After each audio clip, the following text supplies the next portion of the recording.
हाँ, नमस्कार। आज हम थोड़ा समय में पीछे चलते हैं। जनवरी 1941 की अखंड ज्योति पत्रिका। हाँ, पंडित श्री राम शर्मा आचार्य जी की। बिल्कुल, वो भारत के एक महान आध्यात्मिक गुरु माने जाते हैं, गायत्री परिवार के संस्थापक भी। जी। उस समय मतलब 1941 में दुनिया में तो बहुत उथल-पुथल थी, युद्ध का माहौल था। और उस बीच वो लिख रहे थे आत्मनिर्माण पर, खुद को बेहतर बनाने पर। हाँ, यही तो खास बात है। बाहर जो भी चल रहा हो, आचार्य जी का जोर अंदर की मजबूती पर था, चरित्र पर। तो आज हम यही समझने की कोशिश करेंगे कि भाई 80 साल से भी पुरानी ये बातें आज हमारे लिए कैसे काम की हो सकती हैं, खासकर पर्सनालिटी बदलने या मन की शांति के लिए। बिल्कुल, चलिए देखते हैं। ये जानना दिलचस्प होगा कि वो आवाज आज भी कितनी जरूरी है। इसमें शुरू में ही एक मजदूर का जिक्र है। हाँ, वो भारी बोझ उठाए मुस्कुराता हुआ जा रहा है। हाँ, तो ये सिर्फ एक तस्वीर नहीं है ना, ये शायद मुश्किलों में भी अंदर से टिके रहने का इशारा है। बिल्कुल। ये वही आंतरिक शक्ति है जिसकी आचार्य जी बात कर रहे हैं। बोझ तो बाहरी हालात है, पर वो मुस्कान, वो अंदर की स्थिति है। फिर वो कहानी है जिसमें एक महात्मा एक बच्चे के पैरों में झुक जाते हैं। हाँ, वो भी है। ये सिर्फ कहानी नहीं, ये नजरिया बदलती है कि हर एक में, चाहे वो कोई भी हो, कैसा भी दिखे, उसी ईश्वर का रूप देखें। सही बात, मतलब ऊंच नीच बाहरी दिखावे से ऊपर उठकर। हाँ, और अंदर के गुणों को, सत्य, प्रेम, न्याय, इनको अपनाने की प्रेरणा। ये पर्सनालिटी बदलने का पहला कदम है शायद। और ये सोच कि असली शांति, असली खुशी बाहर चीजों में नहीं, अपने अंदर है। उस जमाने में 1941 में जब दुनिया हिल रही थी, तब ये कहना कि भाई अंदर देखो, ये तो मतलब काफी गहरी बात लगती है। हाँ, उन्होंने इसे ब्रह्म ज्ञान से जोड़ा है। हाँ, ब्रह्म ज्ञान, इसे थोड़ा सा और समझाएंगी? देखिए, ब्रह्म ज्ञान का यहाँ सीधा सा मतलब है वो गहरी समझ, वो आत्म अनुभव जो हमें बाहरी चीजों के उतार चढ़ाव से प्रभावित नहीं होने देता। आचार्य जी का कहना था कि हालात बदलने की कोशिश में लगने से अच्छा है हम खुद को बदल लें, अपने नजरिए को। अगर वो गहरी समझ आ जाए तो बाहर का शोर हमें उतना परेशान नहीं करेगा। ये एक तरह का अंदरूनी कवच है। अंदरूनी कवच, वाह। और हाँ, 1941 के माहौल में ये सोचना, ये वाकई बहुत आगे की बात थी। पंडित श्री राम शर्मा आचार्य जैसे मार्गदर्शक ही ये दिशा दे सकते थे। इसी से जुड़ा एक और किस्सा है, वो पढ़कर तो मैं सच में चौंक गया। कौन सा? वो जिसमें कोई महात्मा से पूछता है कि इतने साल ध्यान किया, आपको मिला क्या?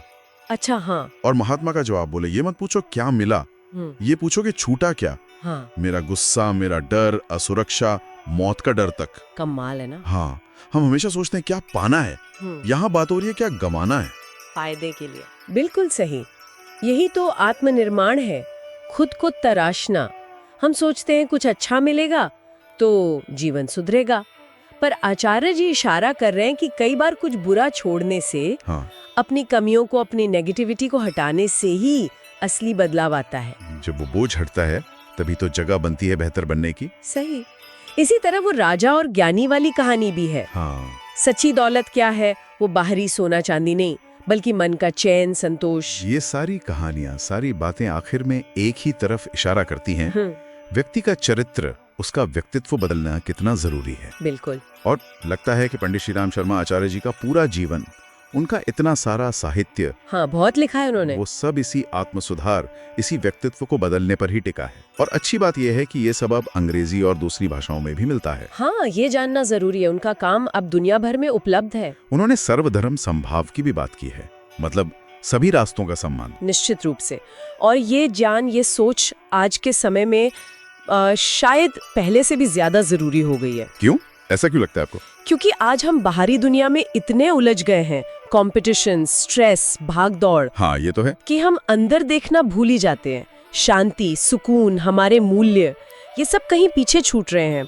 ये साहित्य हमें याद दिलाता है कि असली तरक्की, असली खुशी बाहर फैक्ट्रियों में या ऑफिसों में नहीं, वो हमारे अपने अंदर, हमारे मन और चरित्र में ही पनपती है।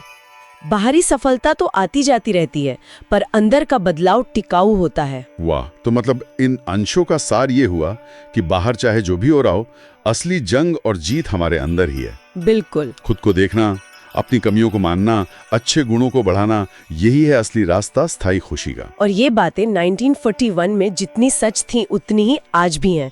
कालातीत ज्ञान है ये। और जो लोग वाकई अपने जीवन में एक अच्छा बदलाव लाना चाहते हैं, अपनी सोच और व्यवहार को सुधारना चाहते हैं, हाँ, उनके लिए पंडित श्री राम शर्मा आचार्य का साहित्य बहुत मददगार हो सकता है। बिल्कुल हो सकता है। और अच्छी बात ये कि ये आसानी से मिल भी जाता है।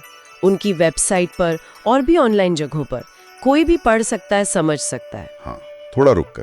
तो चलिए आज की बात को एक सवाल पर छोड़ते हैं, सोचने के लिए। जी वो महात्मा वाली बात याद है ना कि क्या छूटा? हाँ, बिल्कुल। तो अगर आज हम ईमानदारी से खुद के अंदर झांकें, तो वो कौन सी एक चीज है जिसे हम सबसे पहले खोना या छोड़ना चाहेंगे ताकि एक बेहतर इंसान बन सके?